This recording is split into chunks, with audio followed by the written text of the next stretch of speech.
Olá, eu me chamo Ana Luísa, junto com Bruno Levi e Camille Fernandes, falarei sobre a anemia falciforme. Nesta apresentação, abordaremos sobre o que é a anemia falciforme, as propriedades reológicas, os fatores que afetam a polimerização da hemoglobina S, os sintomas, o diagnóstico e o tratamento. Bom, o que é a anemia falciforme? A anemia falciforme é uma doença genética de caráter recessivo que vai afetar principalmente a população negra e vai culminar numa mutação no cromossomo 11, uma substituição de uma adenina por uma timina no gene que codifica a hemoglobina. Consequentemente, essa alteração, nós teremos a tradução de uma valina no lugar do ácido glutâmico na posição 6 na cadeia da beta-globina. Consequentemente, a gente vai produzir a hemoglobina S ao invés de uma hemoglobina A, que é normal para os eritrócitos. Nós vimos, quando estávamos estudando proteínas, que a mudança em um único aminoácido na sequência de aminoácidos de uma proteína pode mudar todas as propriedades. No caso da anemia falciforme, essa modificação na sequência de aminoácidos vai causar sérias alterações nas propriedades físico-químicas na hemoglobina no seu estado desoxigenado, porque ela vai perder duas cargas elétricas. Isso vai fazer com que a hemoglobina adquira um formato de foice, ao invés de ser o seu formato redondo, normal. Isso também vai alterar as propriedades reológicas dos glóbulos vermelhos e também as propriedades da membrana eritrocitária. Então vamos ver como é que acontece essa falsização nessa imagem. Então, para formar uma hemácia normal, a gente precisa de uma sequência guanina, adenina, guanina. Porém, com a mutação no cromossomo 11, nós vamos ter a sequência guanina, timina, guanina. E isso troca o ácido glutâmico por uma valina na sequência de aminoácidos.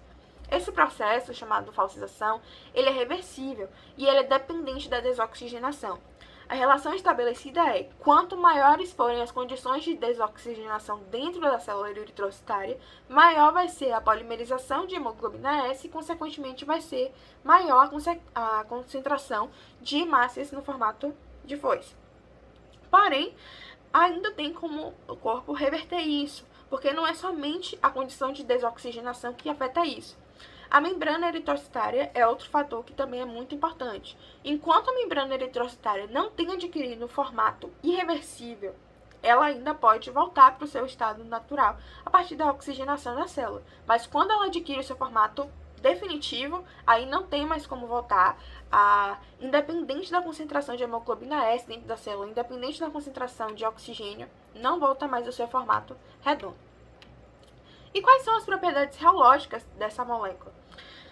A propriedade reológica de uma molécula, ela vai dizer respeito à sua elasticidade, à sua viscosidade e à sua plasticidade. Três propriedades que são muito importantes para as hemoglobinas do nosso corpo. No caso da hemoglobina S, essas propriedades vão ser diretamente afetadas pela extensão de sua polimerização. De uma forma geral, a alteração da hemácia na anemia falciforme vai se dever à sua perda de poder deformatório, o que vai impossibilitar com que ela passe pelos menores capilares da nossa circulação. A proteína acaba perdendo sua elasticidade pelo aumento da concentração de hemoglobina S dentro da célula, e isso vai deixar com que o citosol fique mais viscoso e a membrana celular fique mais rígida. Isso, associado com a sua maior capacidade de adesão aos vasos do endotélio, vão provocar a formação de trombos, tanto na macrocirculação quanto na microcirculação. E isso vai acabar configurando o maior evento fisiopatológico da anemia falciforme, que são as vasoclusões, e elas vão ser as principais causas dos sintomas que aparecem. E quais são os fatores que vão causar essa polimerização da hemoglobina S, já que ela é tão importante? O primeiro fator é o tempo de trânsito dos glóbulos vermelhos na microcirculação. Quanto mais tempo os glóbulos vermelhos passarem numa microcirculação no estado desoxigenado, maior vai ser a formação de hemoglobina S, como eu tinha dito anteriormente no evento da falsização. O segundo fator é a composição de hemoglobinas dentro da célula. Quanto mais diversificada for os tipos de hemoglobinas dentro de uma célula eritrocitária, mais diluída aquela célula vai ter, ou seja, vai significar que ela tem menos hemoglobina S, então a polimerização de hemoglobina S dentro da célula vai ser diminuída. A principal hemoglobina que é responsável por diminuir essa polimerização de hemoglobina S é a hemoglobina fetal. O terceiro fator que afeta a polimerização é o pH. Condições de acidose diminuem a afinidade da hemoglobina por oxigênio, consequentemente aumenta a produção de hemoglobina S. Temos também a porcentagem de hemoglobina S intracelular, que segue a mesma lógica da concentração de outros tipos de hemoglobina. Então, quanto maior a concentração de hemoglobina S, mais grave vai ser a doença, porque os níveis de polimerização estão maiores. O outro fator é o grau de desidratação celular. Então, quanto maior a desidratação celular pela perda de íons de potássio e pela perda de água durante o processo de falsização e desfalsização, maior vai ser a concentração de hemoglobina corpuscular média. Essa hemoglobina corpuscular média ela é responsável por aumentar a possibilidade de contato entre duas hemoglobinas S, que vão aumentar a polimerização da hemoglobina S intracelular. E quais são os sintomas da anemia falciforme? O primeiro sintoma são crises de dor. Então, assim, esse é o sintoma mais frequente e vai acontecer dor principalmente nas articulações, causada justamente por essa vasoclusão. E essa dor pode acontecer em qualquer época do ano, em qualquer momento, mas geralmente ela está associada ao frio, período pré-menstrual, problemas emocionais, gravidez e desidratação. O segundo sintoma são infecções, já que pessoas com anemia falciforme têm maior propensão a infecções, principalmente por pneumonias e meningites. Por isso, elas precisam tomar vacinas especiais e o menor indício de febre já é indicativo para correr para o hospital. O terceiro sintoma são a úlcera ou a ferida de pé, que acontece principalmente próximo aos tornozelos, a partir da adolescência, onde tem uma cicatrização bem lenta. Temos o priapismo, que é o causado pela estase do sangue nas veias dorsais penianas, e a anemia aguda, já que o baço vai acabar sequestrando bastante os eritrócitos, já que ele é o principal filtrador do nosso sangue, e ele não vai permitir que eritrócitos defeituosos continuem na circulação.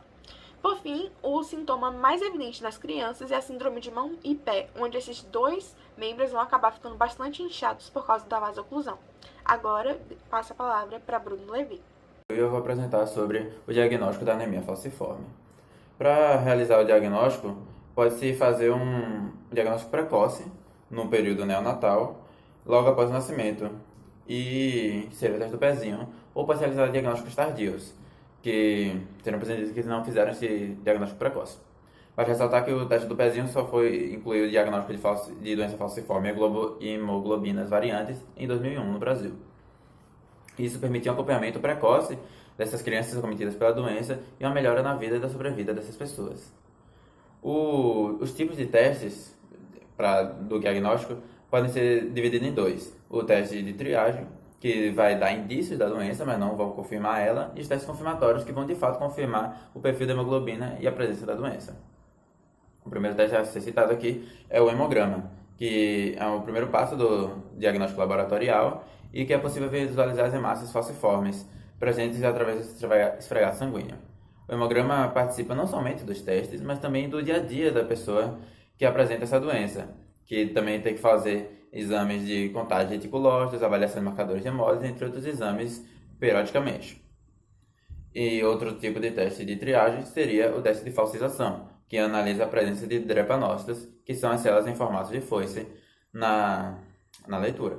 É um exame prognóstico que apresenta falsos positivos e falsos negativos, e por isso ele não é muito indicado por isso ele é considerado um teste de triagem apenas, pois ele leva em conta várias variantes para dar falsos positivos e falsos negativos, como por exemplo, a execução correta da técnica, a presença, a experiência na interpretação dos resultados, a conservação do reagente, entre outros. Já o teste de solubilidade consiste em avaliar a solubilidade da hemoglobina, porque sabe que a HbS é insolúvel, e esse teste visualiza a opacidade que ela confere ao filtro de papel utilizado. Esse exame não é recomendado para neonatos porque apresenta falsos negativos. Outros exames de teste de triagem seriam a dosagem de hemoglobina fetal e A2, o imunoensaio e o teste do pezinho, como citado anteriormente. E agora temos os testes confirmatórios, que são aqueles que vão dar o perfil da hemoglobina estudada, que no caso geralmente seria da HbA, a hemoglobina de cadeia alfa normal, HbF, a fetal, HbC e HbS, que é o que vai indicar a anemia falciforme. Entre esses testes tem-se as eletroforeses, que são mais práticas, mais úteis, utilizando elas em conjunto. Tem-se a eletroforese alcalina, acetato de celulose, a ácida em H de citrato, e também tem-se a eletroforese por focalização isoelétrica. À esquerda temos a imagem em que na vertical tem-se tem-se o perfil das hemoglobinas e na horizontal tem-se o número de amostras. Por exemplo, a amostra 1 tem o indivíduo AA, que ele apresenta a hemoglobina A2 e A, e não tem a F nem S, é um indivíduo de padrão de hemoglobina normal. O indivíduo 2, AS, tem a A2, AS e a A, e ele tem traços falciformes, no entanto não manifesta a doença. Já o indivíduo 3, ele tem apenas a A2 e a S, e é o indivíduo SS, que ele apresenta a doença da anemia falciforme. E outro teste confirmatório seria a cromatografia líquida de alta performance, HPLC, que junto à focalização isoelétrica são testes que demandam mais tecnologias e um laboratório mais especializados. Agora eu vou passar minha palavra à minha colega Camille. Quando o assunto é tratamento da anemia falciforme, o que temos disponível? Apesar da doença possuir suas origens genéticas e bioquímicas bem caracterizadas, os efeitos fisiopatológicos ainda não são muito bem esclarecidos. Das manifestações crônicas, tratamos sintomas relacionados com a vasoclusão e com a hemólise.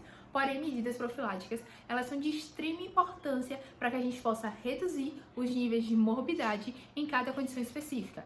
Essas medidas profiláticas, elas são relacionadas com a hidratação, do uso de penicilina, assim que o recém-nascido é diagnosticado com anemia falciforme, o uso de ácido fólico, que é uma vitamina que vai ajudar na produção de glóbulos vermelhos, a vacina conjugada meningocócica e a vacina de polissacarídeo pneumocócico, dentre outras vacinas também relacionadas, a transfusão sanguínea crônica e a hidroxureia para a prevenção de acidente vascular cerebral.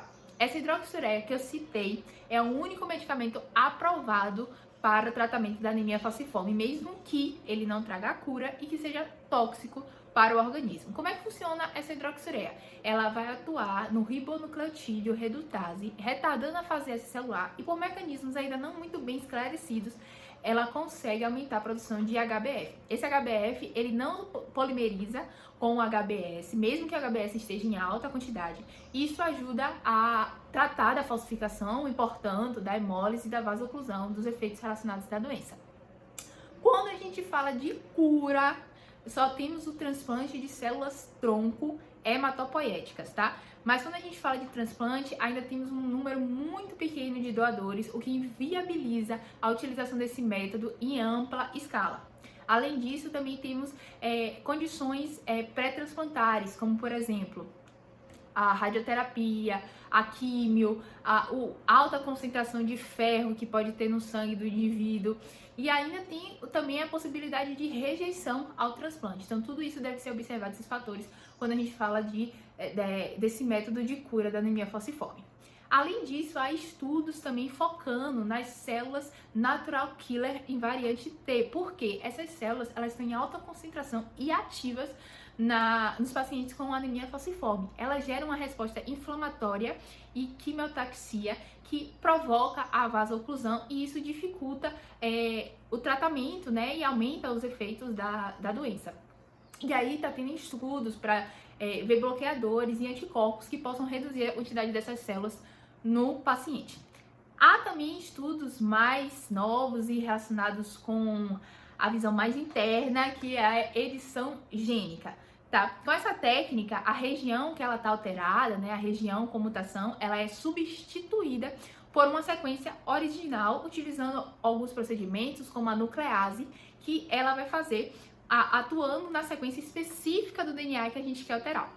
Após a clivagem desse DNA, certo? Os mecanismos de reparo da quebra da fita dupla vão ajudar com que a gente consiga fazer essa mudança do erro que está ali existente, tá? Na correção desse erro. Então, são dois os mecanismos que utilizamos para o reparo dessa dupla fita, que é a junção das pontas, né? E também a recombinação homóloga, sendo eles utilizados também para direcionar o tipo de reparo associado com a anemia falciforme, tá? Então, é uma estratégia bem interessante, porque ela vai atuar especificamente naquela parte do DNA que está mutagênico. Desse modo, a gente pode concluir que existem diversos estudos que estão existindo para procurar realmente uma cura eficiente que possa ser utilizada pelas diversas pessoas acometidas com a anemia falciforme. Por isso a gente viu aqui alguns e separou para vocês alguns tratamentos aqui de forma mais simplificada, e sempre lembrando que é importante falar sobre a doença, debater, se discutir, ensinar. Então por isso que a gente trouxe aqui também o dia 19 de junho, que é o dia da conscientização da anemia falciforme, para que possamos entender que o tratamento ele realmente precisa iniciar nos primeiros passos. E aqui nós temos as referências e muito obrigada pela atenção.